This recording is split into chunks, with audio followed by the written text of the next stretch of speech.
The following video contains some of the most disturbing content I have ever talked about on my channel.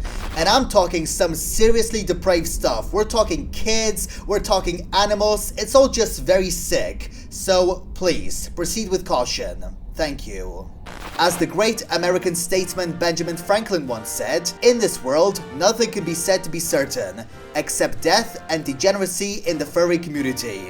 Even though its image as the face of cringe culture has more or less died down since the mid-2010s, this community has become the face of something a lot more depraved. Some of the most notorious cases of pedophilia and zoophilia of the last several years have originated from the furry subculture, and today's case is no different. Meet Zrcalo, a member of this community who the vast majority of you are lucky to not know about. So let me ruin that for you. While he himself doesn't have or deserve much, if any, recognition, his crimes are a very different story. I have recently received a Google Doc from a person that has asked to be anonymous, revealing the great extent of this man's depravity, way beyond the expected degeneracy people like him would engage in. And today, I'm going to condense all of this information into a comprehensive video essay, so that this man's actions will be known by everyone, and hopefully, he will be unable to dodge the righteous hand of justice that he has evaded for far too long. These are the Zrcalo Files.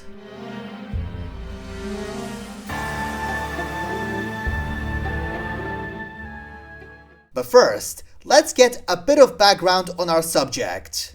Zrcalo, real name Carla Otto Ann Griffith, is a 36-year-old furry artist whose last known location is Connecticut. And yes, that is the woman you're looking at, contrary to what the beard might lead you to believe. Honestly, the fact that he looks like Matt Walsh's sleep paralysis demon is a great reflection of his moral character. According to the thread he has on Kiwi Farms, his featured fetishes are necro and zoo, death and animals. So you can tell we are dealing with a very sane member of society. Initially starting out as a promising young artist, Zrcalo degenerated into what can only be described as the embodiment of terminally online degeneracy. One of the videos on his old channel, titled Human Experimentation Edit (Class Project), features a clip of a medical experiment on a dog's severed head. And there's also a picture of him kissing a puppet made from taxidermy fox parts. The thread goes on to say, his necro-furry snuff porn gives credibility to sources who say they witnessed him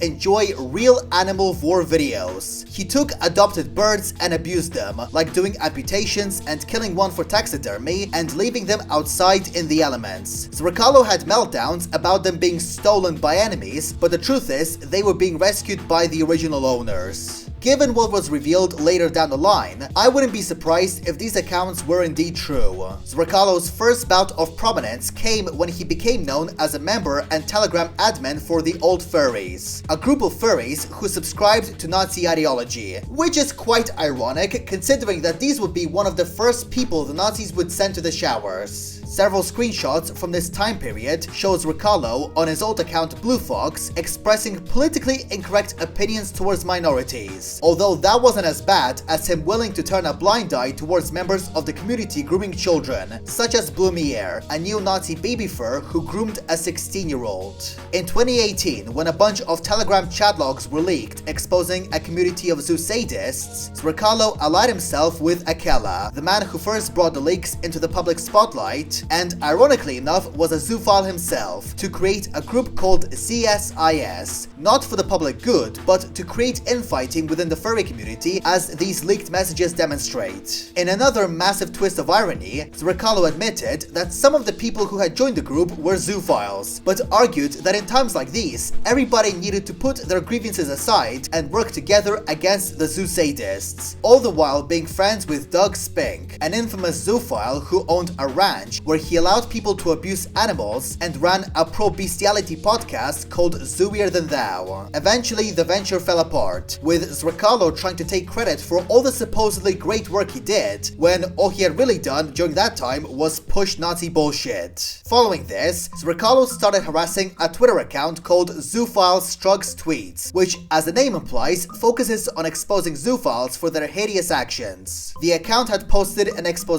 on Blumiere for the grooming of a 16 16-year-old. And in response, Zrcalo tried to defend his friend and even offered money in exchange for having the post taken down. This initial plea eventually turned to harassing one of the account's mods. For example, when the mod came out with his own story of abuse as a child, Zrcalo responded by making fun of him. In his PowerPoint slide exposing this, the mod also revealed other worrying info about Zrcalo, such as his affiliation for Cub and Lolly. Cub, for those of you who don't know, is like Lolly but with furries instead, and just thinking about that makes me want to douse myself in gasoline and set myself on fire. Another piece of info that was revealed was Zrcalo having sent information about a minor to a pedophile, and even though the tweet showing Zrcalo confessing to doing this is no longer available, there is a snippet of a recording online proving that he had indeed done it. Like that. Did you look up this link? Did you go onto that chat? Yeah. Did you ask that person for Did you? Actually DM'd them and said, hey, You DM'd the person who disseminates Yes.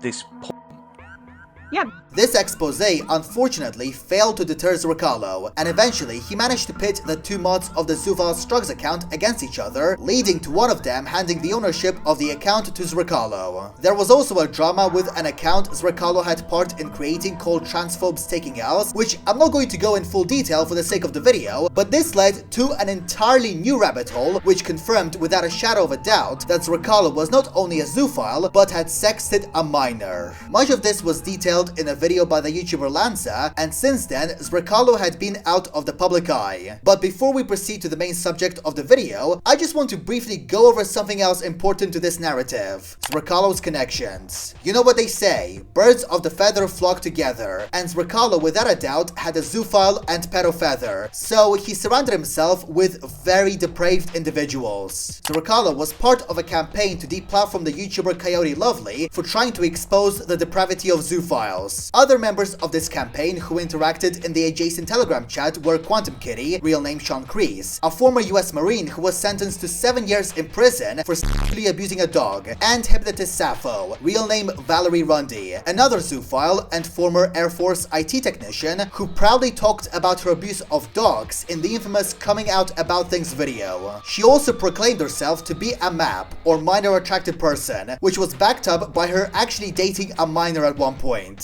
He also cozied up with people like Lazzy Lazarus, a late 20s pedophile and zoophile living near Pátzcuaro, Mexico, who's known for grooming multiple minors and trading CP. Another associate of Zrcalo is Margarita Molotorenko, currently going by the online handle _spiral_sun. Margarita is a 27-year-old Russian trans-age pedophile who runs an online pedophile haven on Mastodon called Non-Normative Identities Alliance. Though their exact real-life whereabouts are not precisely known, they do have a history in the city of Kostroma. In multiple screenshots, members of this Telegram group chat are shown to be joking about violating kids and saying that they're going to dox Coyote, as well as a plethora of other degenerate things that I would rather not read out. All in all, Zrcalo tends to surround himself with not the best people on the planet. He even came out recently admitting to being friends with people who consumed CP, stating in response to a related question, "Yeah, that's why they pushed me away, and I didn't know why. That's why they throw a fit when I'd say, don't fuck dogs and kids. And that's why they go and protect literally the worst people and cut me out of things." While he tries to present himself as this supposedly virtuous man who doesn't like those who are sexually attracted to animals and kids, what we're about to get into proves this to be the exact opposite. The document adds 3 new chapters to the story. 1. The sexual abuse of a 17-year-old in 2023. 2. The dating of a 16-year-old in 2024. And 3. The poisoning of fursuits to the point it sent a person to the ER. Let's start with the first chapter.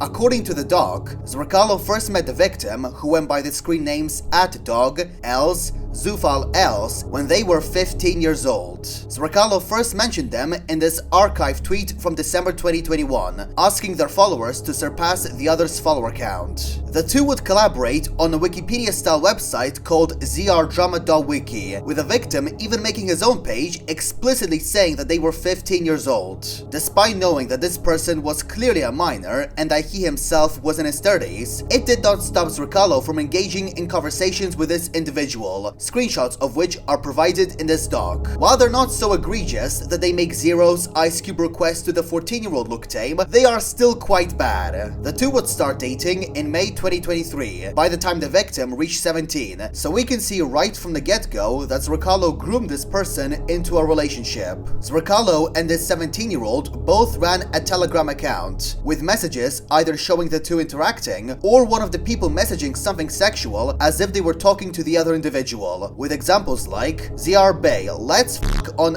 IS front porch, referencing Zrcalo's ex-girlfriend. Bay, should our wedding song be no c**k like horse c**k? I love you, even though you're a kinky degen. In July, the victim even posted an image which, according to the doc, is pornography between their characters. The caption shows that Zrcalo knew the victim was a minor. If grooming a minor and dating them R. Kelly style wasn't bad enough, the victim managed to get Zrcalo pregnant. Unfortunately, or fortunately depending on which way you look at it, this ended in a miscarriage. In Discord messages proving that this happened, the two are seen expressing grief towards their loss, which, while sad, is still disturbing when you take into account the grooming part of the story. Thankfully, this saga was brought to an end when, according to the doc, the victim's parents found out what was happening, which was made even worse when you take into account that Zrcalo had lied about his age, saying he was 19, when in fact he was 35. Following the breakup, Zrcalo threatened to leak the victim's private info, but it seems nothing came of it. The other two things Zrcalo did are not as extensive, but still deserving of attention. According to the document, in April 2024, Zrcalo established communication with Zach, who was a victim of hypnotist Sappho. Zrcalo got Zach to make sexual drawings between their characters and post them on Telegram, but thankfully his parents intervened and put a stop to it. With the third story, Zrcalo had one of the suits he made bought secondhand by a TikTok user called Summoning Vultures, and they described their experience with it as far from pleasant. Do not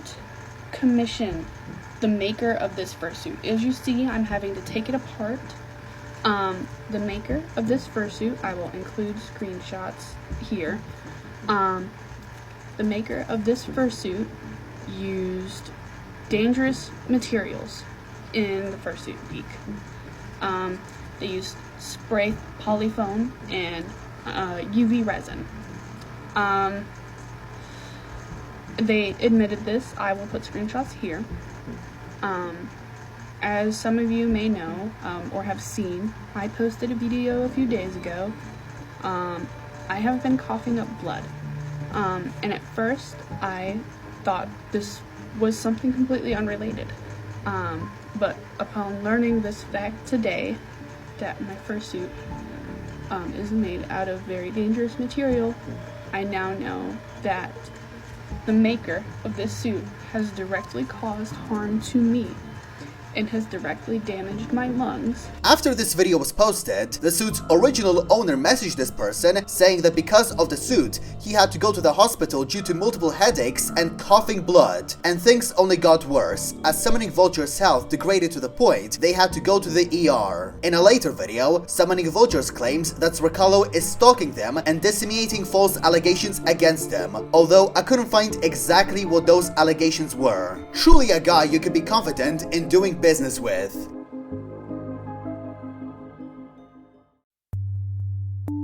There are very few stories which perplex and disgust me as much as this one. Every step of the way, Zrcalo has shown himself to be the epitome of mentally disturbed. His actions come across not as a byproduct of some untreated psychological disorder, but rather seemingly as a manifestation of his pure malevolence. Almost like from the day he was born, he was straight up evil. I have no idea what may have happened to him at an early point in his life, but whatever it was must have corrupted him to the point that that no therapy or lobotomy could ever tame him. I guess that's the only takeaway we can do here. As someone else once said, there is no moral. Some stories are just sad and disgusting from start to finish. I'm going to link the document and other relevant information in the description so that you can access the information yourself. But for now, I have been Asparagus, keep yourself safe, and good night.